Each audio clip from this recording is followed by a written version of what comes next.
Astaghfirullah. Bismillahirrahmanirrahim. Assalamualaikum warahmatullahi wabarakatuh. Alhamdulillah. Alhamdulillah wassalatu wassalamu ala Rasulillah wa ala alihi wa sahbihi wa mawalah. Wala hawla wala quwata illa billahi wa ba'du. Qala Allahu azza wa jal, ya ayyuhalladzina amanu taqullaha haqqa tuqatih wa la tamutunna illa wa antum muslimun.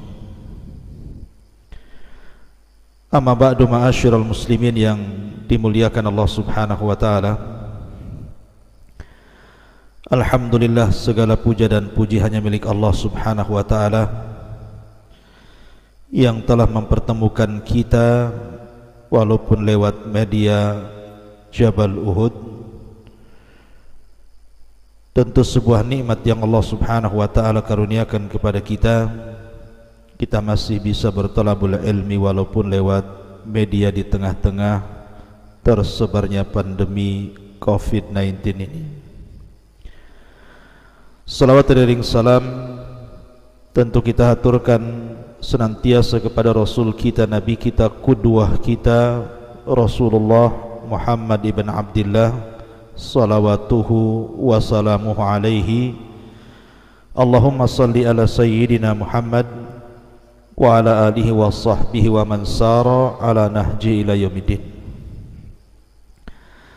Pembahasan di malam hari ini kita akan membahas tentang kisah Ashabul A'raf. Siapakah Ashabul A'raf ini? Dan apa maksud daripada kalimat Al-A'raf sehingga diabadikan nama ini dalam satu nama surat Al-Quran, Suratul A'raf. Bahkan surah Al-A'raf termasuk di antara min sab'it tiwal, artinya surat-surat terpanjang dalam Al-Quran, karena ayatnya mencapai 206, artinya cukup panjang, dengan memiliki 3.344 kalimat dan juga 14.071 huruf, dan banyak kisah-kisah yang terkandung dalam surah Al-A'raf ini. Sebelum saya mengenalkan kepada anda tentang siapakah Ashabul A'raf ini, kita akan mengenal asbab nuzul daripada surah Al-A'raf ini. Karena surah Al-A'raf ini termasuk surat-surat terpanjang dalam Al-Quran, sehingga asbab nuzulnya tidak satu, tetapi banyak sesuai dengan ayat yang tercantum dalam surah Al-A'raf itu. Pertama, di ayat ke-31, ketika Allah subhanahu wa ta'ala berfirman, ya bani Adam khudu zinatakum inda kulli masjid wa kulu washrabu wa la tusrifu innahu la yuhibbul musrifin. Wahai anak cucu Adam, pakaikanlah pakaianmu yang sangat bagus pada setiap memasuki masjid. Makan, minumlah, tetapi jangan berlebihan, karena Allah tidak menyukai yang berlebihan. Asbab nuzulnya disebutkan oleh Ibnu Abbas radhiyallahu anhuma. Jadi dahulu ada perempuan di zaman jahiliyah, dia tawaf di sekitar Ka'bah dalam posisi telanjang, dan maaf, bagian aurat besarnya tersobek kainnya, sehingga dia mengatakan al-yaum yabdu ba'duhu aw kulluhu wa ma bada minhu fala uhilluhu. Sekarang telah nampak sebagian atau mungkin secara keseluruhan dari auratku, dan apa yang nampak darinya aku tidak halalkan. Maka turunlah surah Al-A'raf ayat 31. Kemudian di ayat 184 Allah Subhanahu wa taala berfirman, awalam yatafakkaru ma bisahibihim min jinnah in huwa illa nadhirum mubin. Dan apakah mereka tidak merenungkan bahwa temanmu atau teman mereka, maksudnya Nabi SAW, tidak gila? Bahkan dia Rasul, maksudnya Muhammad SAW, tidak lain hanyalah seorang pemberi peringatan yang jelas. Maka pada ayat 184 berkata Qatadah rahimahullahu ta'ala bahwa beliau mengatakan, dzakara lana anna nabiyya qama ala safa fada'a quraisyan faja'ala yad'uhum fakhdan fakhdan ya bani fulan yuhadziruhum ba'sallahi wa waqa'ihi ila as-sabah wa qala qailuhum inna sahibakum hadha la majnun bata yusawwitu ila as-sabah fa anzalallahu al-ayah. Jadi suatu ketika Nabi SAW berdiri di atas bukit Safa, kemudian berusaha untuk mendakwai Quraisy. Maka mulailah Nabi SAW menyuruh mereka per kabilah-kabilah, wahai bani fulan, wahai bani fulan, sambil mentahdzir, memperingatkan mereka dari azab Allah sampai sobah, sampai pagi. Sehingga sebagian orang-orang Quraisy itu mengatakan, lihat teman kalian ini, sungguh dia gila. Malam-malam dia berteriak-teriak sampai waktu pagi. Maka Allah Subhanahu wa taala turunkan ayat Al-A'raf ayat 184 ini. Kemudian pada 187 Allah Subhanahu wa taala berfirman, yas'alunaka 'anis sa'ati ayyana mursaha qul innama ilmuha inda rabbi la yujalliha liwaqtiha illahu thaqulat fis samawati wal ardi la ta'tikum illa baghtah yas'alunaka ka'annaka khafiyun anha qul innama ilmuha indallah walakinna aktsaran nasi la ya'lamun. Mereka menanyakan kepadamu wahai Muhammad tentang kiamat, kapan itu terjadi? Katakanlah, sesungguhnya pengetahuan tentang kiamat itu ada pada Tuhanku.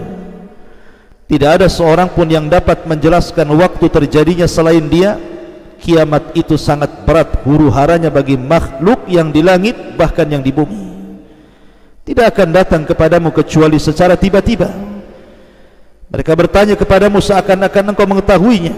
Katakanlah wahai Muhammad, sesungguhnya ilmu tentang hari kiamat ada pada Allah, tetapi kebanyakan manusia tidak mengetahuinya. Lah pada ayat ke-187 ini dari surah Al-A'raf, Abdullah bin Abbas radhiyallahu anhuma, beliau menceritakan tentang asbab nuzulnya.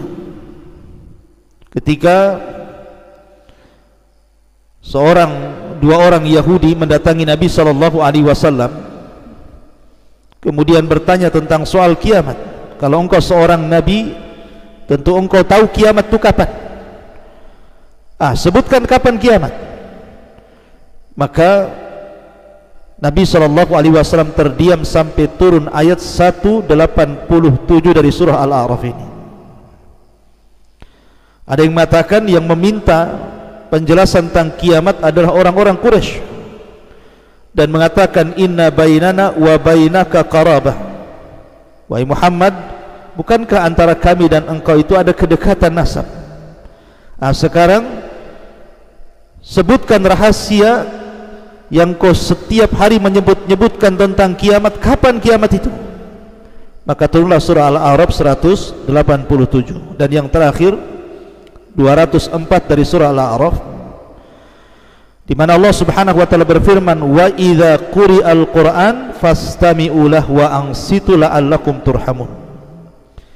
Dan apabila dibacakan Al-Qur'an, maka dengarkanlah dan diamlah agar kamu mendapatkan rahmat. Muhammad ibn Ka'ab radhiyallahu anhu mengatakan, jadi kanu yatalaffaquna min Rasulillah sallallahu alaihi wasallam fil qiraati idza qara'a syai'an qara'u ma. Jadi apabila mereka sedang salat, Rasul sedang membaca Al-Quran, sahabat ikut baca pula di belakangnya. Maka kemudian Nabi SAW ketika mendengar bacaan sahabat makin mengeras di belakangnya, padahal mereka makmum, sehingga bacaan sahabat dengan Rasul itu tercampur baur, mana satu suara Nabi, mana satu suara sahabat. Maka turunlah Al-Quran, wa idza quri'al Qur'anu fastami'u lahu wa ansitu la'allakum turhamun. Dan apabila dibacakan Al-Quran, maka dengarkanlah dan diamlah agar kamu mendapatkan rahmat. Itu sekelumit daripada beberapa asbab nuzul dalam surah Al-A'raf. Tapi yang ingin saya jelaskan di malam hari ini, kita akan menjelaskan satu kisah yang menarik tentang kisah Ashabul A'raf. Siapa Ashabul A'raf ini? Dan apa A'raf itu? Ma'asyiral muslimin yang dimuliakan Allah Subhanahu wa taala, apabila manusia berada di padang mahsyar, kemudian Allah Subhanahu wa taala mulai memutuskan perkaranya, maka manusia akan terbagi menjadi 3 kelompok. Dan itu disebutkan di dalam Al-Quranul Karim surah Al-A'raf mulai dari 36 sampai 51. Pertama, Ashabul Jannah. Mereka orang-orang yang diponis masuk ke dalam surga.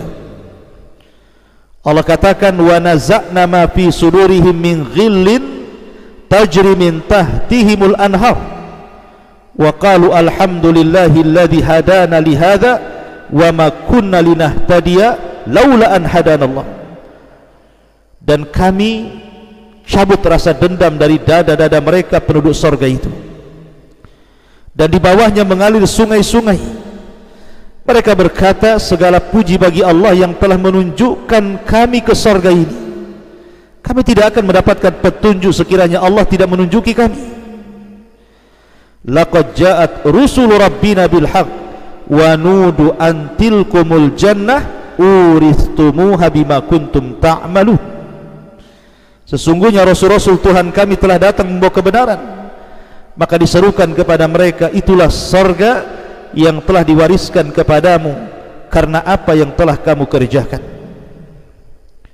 Jadi ada kelompok yang sudah ditetapkan menjadi Ashabul Jannah, dan mereka dimasukkan surga karena rahmat Allah Subhanahu wa taala.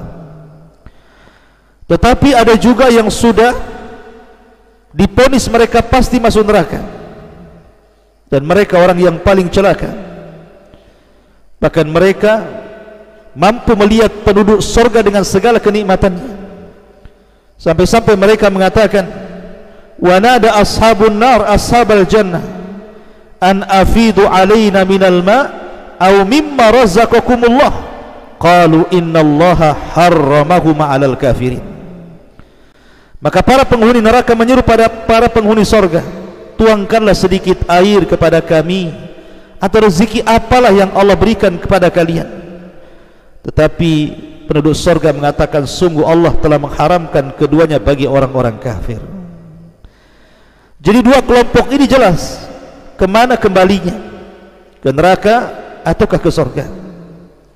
Tetapi di sana ada orang-orang yang was-was, ada orang yang khawatir, apakah mereka akan diponis dimasukkan ke neraka ataukah mereka diponis masuk ke dalam surga. Inilah yang kita akan bahas di malam hari ini, dan merekalah Ashabul A'raf yang Allah Subhanahu wa taala katakan, wa bainahuma hijabun wa 'alal a'rafi rijalun ya'rifuna kullan bisimahum wa nadaw ashabal jannati an salamun alaikum lam yadkhuluha wa hum yatma'un. wa idza surifat absaruhum tilqa'a ashabin nar qalu rabbana la taj'al ma'al qaumi zalimin. Dan di antara mereka berdua, maksudnya penduduk surga dan neraka, di tengah-tengah ada ashabul a'raf, maksudnya ada tabir, dan di atas a'raf tempat yang tinggi ada orang-orang yang saling mengenal masing-masing dengan tanda-tandanya. Mereka menyuruh penghuni surga dan mereka pun mengatakan salamun alaikum, salam kesejahteraan bagi kalian wahai penduduk surga. Dan mereka belum dapat masuk surga tetapi mereka ingin segera masuk surga. Dan apabila pandangan mereka diarahkan dan dialihkan ke arah penduduk neraka, kemudian mereka melihat Abu Jahal, melihat Fir'aun, melihat Namrud, melihat Abu Lahab, melihat orang-orang yang dilaknat dan dimasukkan ke neraka, maka mereka pun mengatakan Rabbana la taj'al ma'al qaumi zalimin, ya Rabb, janganlah engkau jadikan tempat kami bersama mereka orang-orang zalim itu. Mereka lah ashabul a'raf. Siapakah ashabul a'raf dan apa itu a'raf? A'raf atau al-a'raf jama daripada arfun, dan dia al-makanul murtafi, tempat yang sangat tinggi, di mana tempat ini berada bainal jannati wan nar, di antara surga dan neraka, tengah-tengahnya itu disebut a'raf. Dan Hudzaifah serta Abdullah bin Abbas radhiyallahu anhuma ketika ditanya tentang ashabul a'raf, maka mereka menjawab hum qaumun istawat hasanatuhum wa sayyi'atuhum. Mereka adalah sebuah kaum yang antara kebaikan dan keburukannya itu sama, 50-50, 50% kebaikan, 50% keburukan. Faqusurat bihim sayyi'atuhum anil jannah wa tajawazat bihim al-hasanatuhum anin nar, di mana keburukannya bisa menjauhkan dia dari surga, tapi kebaikannya bisa mendekatkan dia, di mana keburukannya menjauhkan mereka dari surga dan kebaikannya mendekatkan mereka ke neraka, ke surga. Artinya mereka ini orang-orang yang di tengah-tengah, tidak masuk surga dan tidak juga masuk neraka, karena tadi keseimbangan amalan buruk dan baiknya tadi. Tetapi para ulama tafsir ketika mereka menjelaskan siapa sebenarnya orang-orang yang seimbang kebaikan dan keburukannya itu, saya akan sebutkan ada sekitar 14 tafsiran para ulama yang menjelaskan siapa ashabul a'raf ini, yang berada di tempat yang tinggi kelak di akhirat. Kemudian di sebelah kanannya penduduk neraka dan di sebelah kirinya penduduk neraka, di sebelah kanannya penduduk surga dan di sebelah kirinya penduduk neraka, yang apabila dia memandang penduduk surga, dia pun kemudian mengucapkan salam kepada mereka, salamun alaikum, keselamatan bagi kalian. Tapi apabila dipalingkan pandangan mereka kepada penduduk neraka, mereka pun mengatakan janganlah engkau ya Rabb jadikan kami termasuk orang-orang yang zalim. Siapakah ashabul a'raf ini? Yang pertama, annahum masakinu ahlil jannah, mereka adalah orang-orang miskin dari penduduk surga. Jadi orang-orang yang terakhir masuk surga, mereka diletakkan di surga yang paling rendah, dan mereka adalah orang-orang miskin termasuk dari ahli surga. Dan ini perkataan Ibnu Mas'ud, Ka'ab al-Akhbar, dan juga Ibnu Abbas radhiyallahu anhum. Dan itu berdasarkan riwayat At-Tabari dari Abdullah bin Abbas radhiyallahu anhum, dia mengatakan bahwa ashabul a'raf adalah masakinu ahlil jannah, orang-orang miskin yang ada di surga. Kemudian yang kedua, annahum qaumun salihun, fuqaha, ulama, Mereka adalah orang-orang saleh. Bahkan di antara mereka para fuqaha dan juga para ulama. Ada juga yang mengatakan annahum syuhada. Mereka adalah orang-orang yang mati syahid. Ada juga yang mengatakan mereka adalah fudala al-mu'minin wasyuhada. Mereka adalah orang-orang yang istimewa di tengah-tengah kaum mukminin dan mereka pun para syuhada. Ada juga yang mengatakan hum al-mustashhiduna fi sabilillah alladzina kharaju usatan li abaihim. Mereka orang-orang yang mati syahid di jalan Allah tapi mereka bermaksiat kepada orang tua mereka. Dan ini adalah perkataan Imam Syarahbil Ibn Sa'ad radhiyallahu anhu. Kemudian juga ada yang mengatakan bahwa mereka adalah ashabul a'raf yang disebutkan di dalam Al-Qur'anul Karim. Mereka adalah ashabul dzunubul idham min ahlil qiblah. Orang-orang yang melakukan dosa besar tetapi tidak keluar dari Islam. Ada juga yang mengatakan mereka adalah auladuz zina. Mereka adalah anak-anaknya para pezina, naudzubillah. Kemudian ada juga yang mengatakan mereka adalah kaumun istawat hasanatuhum wasayyi'atuhum, yang sama kebaikan dan keburukannya, sebagaimana perkataan Abdullah bin Abbas radhiyallahu anhu. Dan juga ada yang mengatakan bahwa mereka adalah mu'minul jin, orang-orang yang beriman dari kalangan jin. Ada juga yang mengatakan mereka adalah kaumun kanat alaihim duyun, kaum yang meninggal dan punya hutang, dan mereka disebut ashabul a'raf. Ada juga yang mengatakan mereka adalah auladul musyrikin alladzina matu qabla sinni taklif. Mereka adalah anak orang-orang musyrik yang meninggal sebelum balik. Ada juga yang mengatakan hum ashabul ajab bi anfusihim. Mereka orang-orang yang takabur terhadap diri mereka. Dan ada juga yang mengatakan mereka adalah akhir man yufassilullahu bainahum wa hum utaqa'uhu minan nar. Dan mereka orang yang terakhir diadili Allah, dan mereka orang-orang yang dibebaskan dari api neraka. Itu di antara penafsiran para ulama. Akan tapi yang masyhur dari penafsiran para ulama, siapa ashabul a'raf ini? Ashabul a'raf sebagaimana dikatakan Abdullah bin Abbas radhiyallahu anhu tadi di awal, bahwa mereka adalah kaumun istawat hasanatuhum wasayyi'atuhum, kaum yang seimbang antara keburukan dan kebaikannya. Dan ada juga yang mengatakan mereka adalah para mujahidin, orang-orang yang berjihad di jalan Allah subhanahu wa ta'ala, tetapi mereka tidak mendapatkan izin dari orang tuanya. Makanya kenapa Nabi SAW ketika ada seorang laki-laki datang dari Yaman, kemudian minta untuk ikut terlibat dalam jihad, maka Nabi SAW mengatakan ahayyun walidak, apakah masih hidup kedua orang tuamu? Maka orang ini mengatakan ya wahai Rasul. Maka Rasul mengatakan irji fa fihi mafajahid, pulang berjihadlah untuk kedua orang tuamu, buat dia tertawa sebagaimana kau telah membuat dia menangis.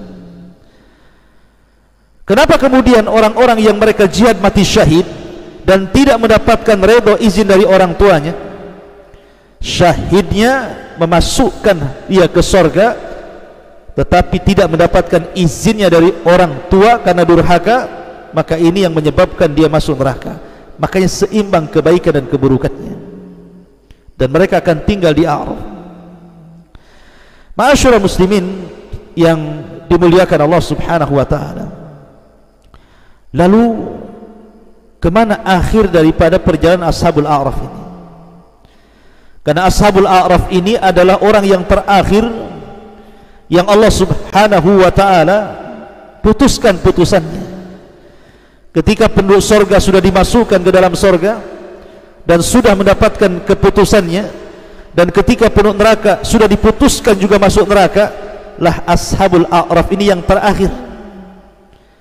Yang terakhir diputuskan putusannya oleh Allah subhanahu wa ta'ala, kemana dia pergi, Karena satu sisi dia berhak masuk surga karena kebaikannya, tapi sisi lain dia juga berhak masuk neraka karena keburukannya.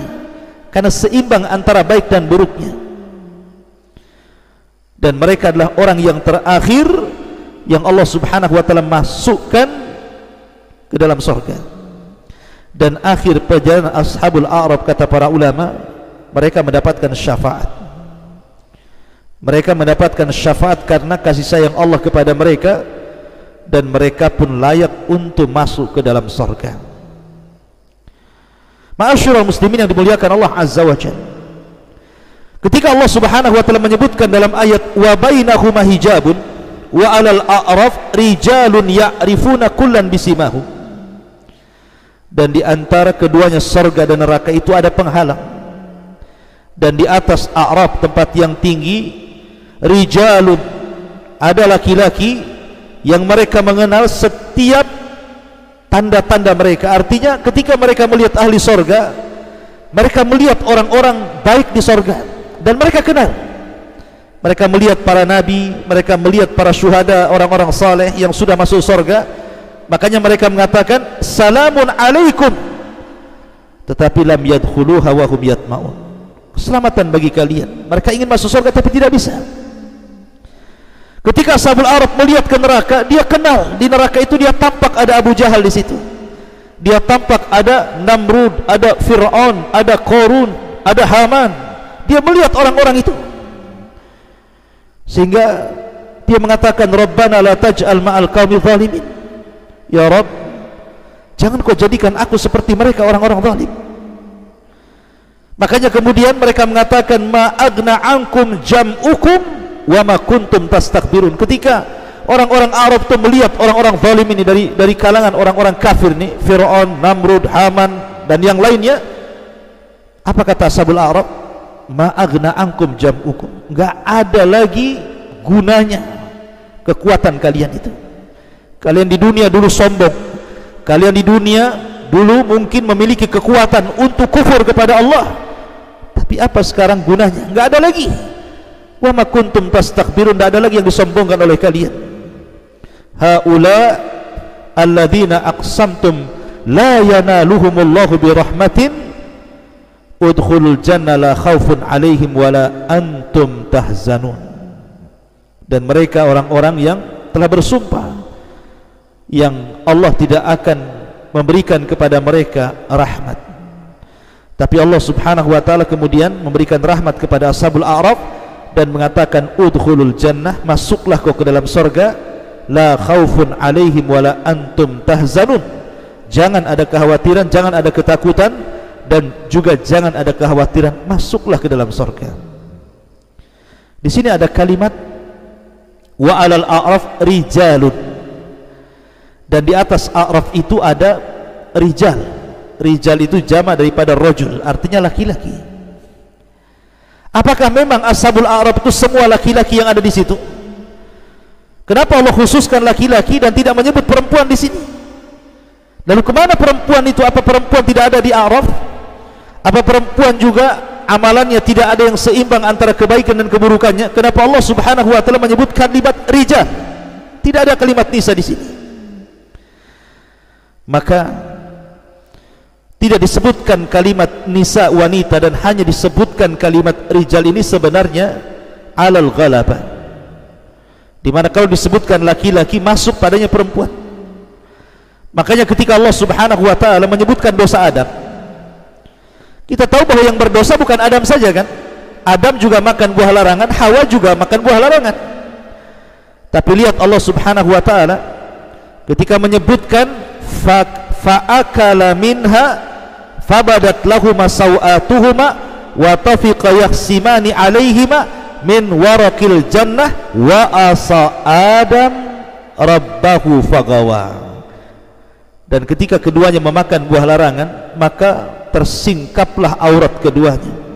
Mereka pun mencari-cari daun-daun pohon untuk menutupi aurat mereka dari daun-daun sorga, dan Allah katakan wa asa Adam rabbahu fagawa. Maka Adam pun bermaksiat kepada Rabbnya dan melampaui batas. Kenapa Allah sebutkan Adam? Bukankah Hawa juga bermaksiat di sini? Ketika disebutkan Adam, artinya masuk juga Hawa. Kan dalam ayat yang Allah mengatakan, ihbitu ba'dukum li ba'din adu walakum fil ardi mustaqarrun wa mata'un ila hin. Turunlah kalian semuanya, Adam, Hawa, Iblis, turun kalian. Sebagian kalian akan jadi musuh sebagian yang lainnya, dan tinggallah kalian di bumi, dan juga akan diberikan kenikmatan sampai waktu yang ditentukan. Jadi ketika Allah menyebutkan soal maksiat Adam dan Hawa, Allah sebutkan Adam, bukan berarti Hawa tidak masuk. Nah, di sini juga sama, ketika Allah mengatakan kalimat rijalun, bukan berarti wanita tidak masuk, karena ada juga para wanita yang kebaikan mereka seimbang dengan keburukannya. Istawat hasanatuhum wa sayyi'atuhum, seimbang antara baik dan buruknya.